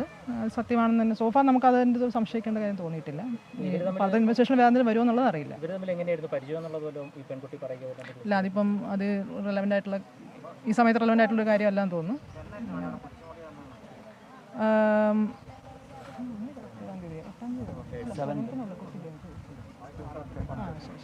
7-ാം തീയതിയാണെന്ന് ഞങ്ങൾ മനസ്സിലാക്കുന്നത്. 6th ആണെന്നാണ് മനസ്സിലാക്കുന്നത്. എന്നാണെന്നാണ് പറഞ്ഞിരിക്കുന്നത്. അതെ അതെ, ശരി, താങ്ക് യു. കുട്ടിയെ കൊലപ്പെടുത്തിയതാണോ പ്രസവത്തിൽ മരിച്ചതാണോ എന്നത് സംബന്ധിച്ചുള്ള വ്യക്തത ഇപ്പോഴുമില്ല. പോലീസും അക്കാര്യം പരിശോധിക്കുകയാണ്. പോസ്റ്റ്മോർട്ടം അടക്കമുള്ള നടപടികളിലേക്ക് കടന്ന് അതിനുശേഷം അക്കാര്യത്തിൽ ഒരു വ്യക്തത വരുത്താനുള്ള നീക്കമാണ് ഈ ഘട്ടത്തിൽ പോലീസിൻ്റെ ഭാഗത്തു നിന്ന് ഉണ്ടാവുന്നത്. യുവതി ആശുപത്രിയിൽ ചികിത്സയിൽ തുടരുകയാണ്.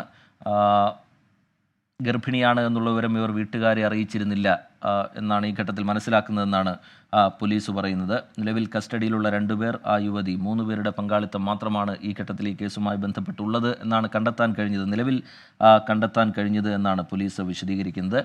എസ് ശ്യാംകുമാർ ചേരുന്നുണ്ട് വിവരങ്ങളുമായി. ശ്യാം, ഈ പ്രസവത്തിനിടെ മരിച്ചതാണോ അതോ കുട്ടിയെ കൊലപ്പെടുത്തിയതാണോ എന്നുള്ള കാര്യത്തിൽ ഒരു വ്യക്തത വരിക എന്നുള്ളതാണ് പ്രധാനം.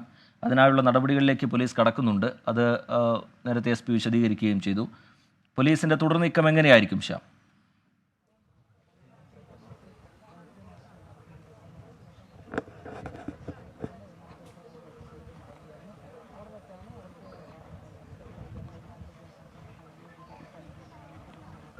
എസ് ശ്യാംകുമാറിലേക്ക് അല്പസമയത്തിനകം തന്നെ ഈ കേസിൽ ഇപ്പോൾ Alappuzha SP Chaithra Teresa John പറഞ്ഞ പോലെ മൃതദേഹം ആലപ്പുഴ മെഡിക്കൽ കോളേജ് മോർച്ചറിയിലേക്ക് മാറ്റും. കുട്ടിയുടെ മൃതദേഹം കണ്ടെത്തിയ സ്ഥലത്ത് ഇൻക്വസ്റ്റ് നടപടികൾ നിലവിൽ പുരോഗമിക്കുകയാണ്. SP ആണ് അവിടെ നിന്ന് മടങ്ങിയത്. ആ പ്രതി കാണിച്ചെന്ന സ്ഥലത്ത് തന്നെയാണ്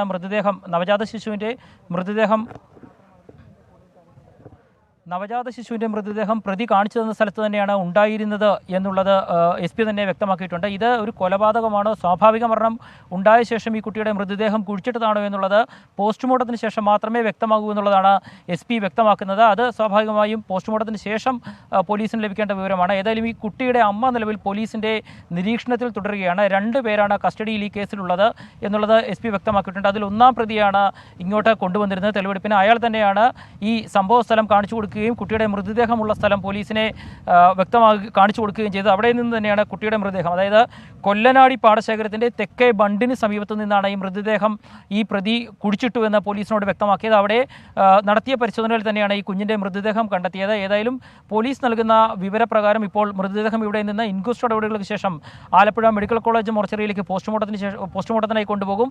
അവിടെ പോലീസ് സർജൻ്റെ പോസ്റ്റ്മോർട്ടത്തിന് ശേഷം മാത്രമാകും ഇത് ഏത് തരത്തിലുള്ള മരണമാണ്, അതായത് കൊലപാതകമാണോ പ്രസവത്തിനിടെയുണ്ടായ സ്വാഭാവിക മരണമാണോ എന്നതടക്കമുള്ള കാര്യങ്ങളിൽ ഒരു വ്യക്തത വരികയുള്ളൂ. ഏതായാലും അന്വേഷണത്തിൻ്റെ ഒരു നിർണായക ഘട്ടത്തിലേക്ക് പോലീസ് എത്തിയിരിക്കുന്നു. അത് മൃതദേഹം കണ്ടെത്തിയിരിക്കുന്നു എന്നുള്ളത് തന്നെയാണ്. പ്രതി കാണിച്ചു കൊടുത്ത സ്ഥലത്ത് നിന്ന് തന്നെ മൃതദേഹം കണ്ടെത്താൻ സാധിച്ചിരിക്കുന്നു. ഏതായാലും 7-ാം തീയതി ആണ് ഈ പ്രസവം നടന്നിരിക്കുന്നത് എന്നുള്ളത് പോലീസ് വ്യക്തമാക്കിയിട്ടുണ്ട്. അതിനുശേഷമാണ് ഈ മൃതദേഹം ഇവിടെ എത്തുകയും പ്രതിയും പ്രതിയുടെ സുഹൃത്തും ചേർന്ന് കുഴിച്ചിടുകയും ചെയ്തിരിക്കുന്നത്. ഈ കേസിൽ ഇപ്പോൾ 2 പേരാണ് കസ്റ്റഡിയിലുള്ളത്. നമ്മളിപ്പോൾ കാണുന്ന പോലെ തന്നെ ഇവിടെ നിന്ന് മുന്നോട്ട് പോകുന്ന പാടത്തിൻ്റെ സൈഡിൽ കൂടിയുള്ള ബണ്ടാണ്. അവിടെ ആ പോകുന്ന വഴിയിലാണ്, പാടത്തിന് നടുക്കൂടെ ഒഴുകുന്ന തോടിന് തെക്കേ കരയിലുള്ള ബണ്ടിന് സമീപത്താണ് ആ കുഞ്ഞിൻ്റെ മൃതദേഹം കുഴിച്ചിട്ടിരുന്നത് എന്നുള്ളതാണ് പോലീസ് ഉൾപ്പെടെ കണ്ടെത്തിയിരിക്കുന്നത്. ഏതായാലും പ്രതി തന്നെ ആ സ്ഥലം, കുഞ്ഞിൻ്റെ മൃതദേഹം കുഴിച്ചിട്ട സ്ഥലം കാണിച്ചു കൊടുക്കുകയും ചെയ്തിരുന്നു. ഇന്നലെ ഈ പ്രതിയും പ്രതിയുടെ സുഹൃത്തും ഉൾപ്പെടെ ഈ പ്രദേശത്ത് ചൂണ്ടയിടാനും മറ്റുമായും ആ മോട്ടോർ പുരയുടെ അടുത്തുൾപ്പെടെ ഒരുപാട് നേരം ചിലവഴിച്ചിരുന്നത് പ്രദേശവാസികൾ കണ്ടിരുന്നു. ഇന്നലെ രാത്രിയാണ് ഈ പ്രതിയെ പോലീസ് സംഘം ഇവിടെ എത്തി, പൂച്ചാക്കൽ പോലീസും അമ്പലപ്പുഴ പോലീസും ചേർന്ന് ഇവിടെ നിന്ന് അവരെ കസ്റ്റഡിയിലെടുത്ത് കൊണ്ടുപോകുന്നത്.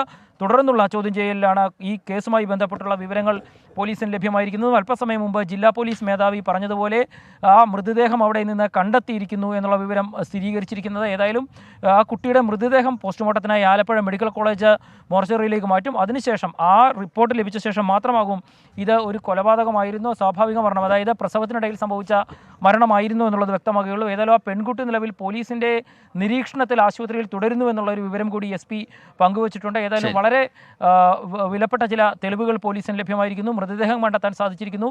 SP-യുടെ സാന്നിധ്യത്തിൽ പ്രതി അത് കാണിച്ചു കൊടുക്കുകയും ചെയ്തിരിക്കുന്നു. ഏതായാലും ഇനി ശാസ്ത്രീയ തെളിവുകളടക്കം ശേഖരിക്കുന്നതിൻ്റെ തിരക്കിലാണ് പോലീസ് ഉള്ളത്. അത് ശേഖരിച്ച ശേഷമാകും മൃതദേഹം ഇവിടെ നിന്ന് ഇൻക്വസ്റ്റ് നടപടികൾ പൂർത്തിയാക്കിയ ശേഷം കൊണ്ടുപോവുക. ഏതായാലും ഈ നാടാകെ ഞെട്ടിയ ഒരു സംഭവത്തിലാണ് ഇപ്പോൾ 4 ദിവസം മാത്രം പ്രായമുള്ള നവജാത ശിശുവിൻ്റെ മൃതദേഹം കണ്ടെത്തിയിരിക്കുന്നത്.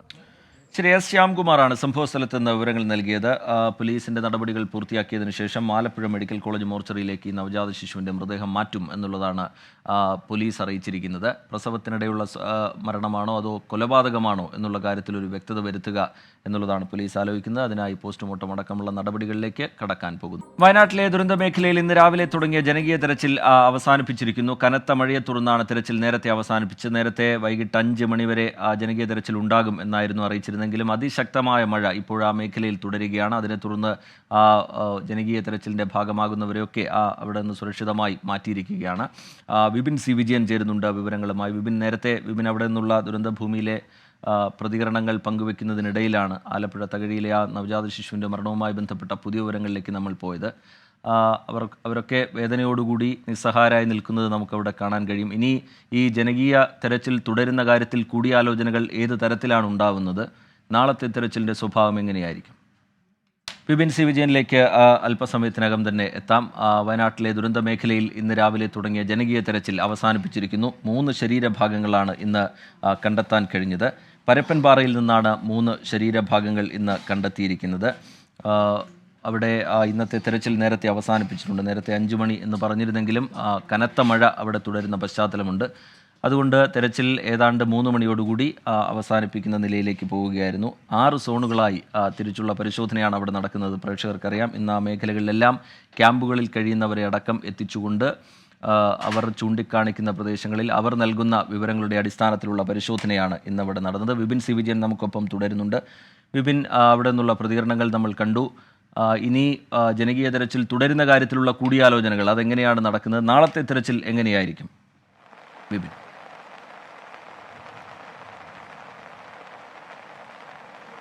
അതെ, നാളെയും ഈ രീതിയിൽ ഒരു പ്രത്യേക സോണുകളാക്കി തിരിച്ചുകൊണ്ടുള്ള ഒരു തിരച്ചിൽ തന്നെയായിരിക്കും ഉദ്ദേശിക്കുന്നത്, ഒരു ജനകീയ തിരച്ചിൽ തന്നെയായിരിക്കും ഉദ്ദേശിക്കുന്നത്. പക്ഷേ ഈ പറഞ്ഞതുപോലെ മഴ അതിശക്തമായി ഓരോ നിമിഷം കഴിയുന്തോറും കൂടിക്കൂടി വരുന്നു എന്നുള്ളതാണ് നിലവിലെ കാഴ്ച. നമ്മൾ നേരത്തെ പറഞ്ഞതുപോലെ ഞാനിപ്പോൾ നേരത്തെ റിപ്പോർട്ട് ചെയ്യുമ്പോൾ ഉണ്ടായിരുന്നതിനേക്കാൾ കൂടുതൽ ജലനിരപ്പ് ഈ ഒരു പുഴയിൽ ഉണ്ടാകുന്നു. അങ്ങനെ കൂടുതൽ വെള്ളം വരികയാണ്. അപ്പോൾ ഈ ഒരു ഉരുൾപൊട്ടലുണ്ടായ പ്രദേശങ്ങൾ മുഴുവൻ എങ്ങനെയായിരുന്നോ ആ ഒരു 30-ാം തീയതിയോ അല്ലെങ്കിൽ ഓഗസ്റ്റ് 1-ാം തീയതിയൊക്കെ ഉണ്ടായിരുന്നത് പൂർണ്ണമായും ചളിയിൽ കുതിർന്ന നിലയിലായിരുന്നു. ഇപ്പോൾ വീണ്ടും ആ സ്ഥിതിയിലേക്ക് തന്നെ പോകും. അങ്ങനെ ഒരു സ്ഥിതി ഉണ്ടായി കഴിഞ്ഞാൽ ഈ രക്ഷാപ്രവർത്തനം അതീവ ദുഷ്കരമായി തീരുമെന്നുള്ളതാണ്. കാരണം അവിടെ ഒന്നും ഇറങ്ങാനോ അല്ലെങ്കിൽ ചവിട്ടി നിൽക്കാനോ പറ്റാത്ത സ്ഥലങ്ങളായിരിക്കും. കഴിഞ്ഞ ദിവസങ്ങളിലൊക്കെ ആ പ്രദേശത്ത് വെയിലുണ്ടായിരുന്നു കൊണ്ട് തന്നെ കുറച്ചുകൂടി ഉൾപ്രദേശത്തേക്ക് പോകാനോ അല്ലെങ്കിൽ ആഴങ്ങളിൽ തെരച്ചിൽ നടത്താനോ ഒക്കെ സാധിച്ചിരുന്നു. ഇപ്പോൾ ഇന്ന് മൃതദേഹത്തിന്റെ ശരീരഭാഗങ്ങൾ കിട്ടിയ ആ പ്രദേശം എല്ലാം തന്നെ പൂർണ്ണമായും കാടാണ് എന്ന് തന്നെ പറയാവുന്ന സ്ഥലങ്ങളാണ്. അതീവ ദുഷ്കരമാണ് അവിടെയൊക്കെ തിരച്ചിൽ നടത്തുന്നത്. അപ്പോൾ മഴ ഇതുപോലെ തന്നെ നിൽക്കുകയാണ് എന്നുണ്ടെങ്കിൽ വരുന്ന ദിവസങ്ങളിലൊക്കെ ഈ ഒരു രക്ഷാപ്രവർത്തനം ഇനിയുള്ള ദിവസങ്ങളിൽ കൂടുതൽ സങ്കീർണമാകും. ഇപ്പോൾ തന്നെ ക്യാമ്പിൽ നിന്നും ഒരു മനസ്സിന് ഉറപ്പുള്ളവരെ മാത്രമാണ് ഇങ്ങോട്ടേക്ക് കൊണ്ടുവരുന്നതും ഈ തിരച്ചിലിൽ പങ്കാളികളാക്കുന്നതും. അതിന് ഏത് രീതിയിലാണ് എന്നുള്ളത് സർക്കാർ തലത്തിൽ ആലോചിച്ച് കൂടിയാലോചനകൾക്ക് ശേഷമാകും തീരുമാനമെടുക്കുക. ഈ ചൂരൽമലയിൽ മഴ കൂടുതൽ കനക്കുകയാണ്. റീജിത്ത്. ശരി, ചൂരൽമലയിൽ നിന്ന് ഏറ്റവും പുതിയ വിവരങ്ങൾ നൽകുകയായിരുന്നു വിപിൻ C. വിജയൻ. ഉരുൾപൊട്ടലിൽ തകർന്ന വയനാടിനെ ചേർത്ത് നിർത്താൻ എൻ്റെ കുടുംബം വയനാടിനൊപ്പം എന്ന പദ്ധതിയുമായി 24 ഫ്ലവേഴ്സ് കുടുംബം. പദ്ധതിക്കായി പണം സ്വരൂപിക്കാൻ 24 കണക്റ്റും ഫ്ലവേഴ്സ് ഫാമിലി ചാരിറ്റബിൾ സൊസൈറ്റിയും ചേർന്ന് രൂപം നൽകിയ 24 കണക്റ്റ് ആപ്പ് ലോഞ്ച് ചെയ്തു. Good morning with R. Sreekandan Nair ഷോയിൽ 24 ചീഫ് എഡിറ്റർ R. ശ്രീകണ്ഠൻ നായരാണ് ആപ്പ് അവതരിപ്പിച്ചത്.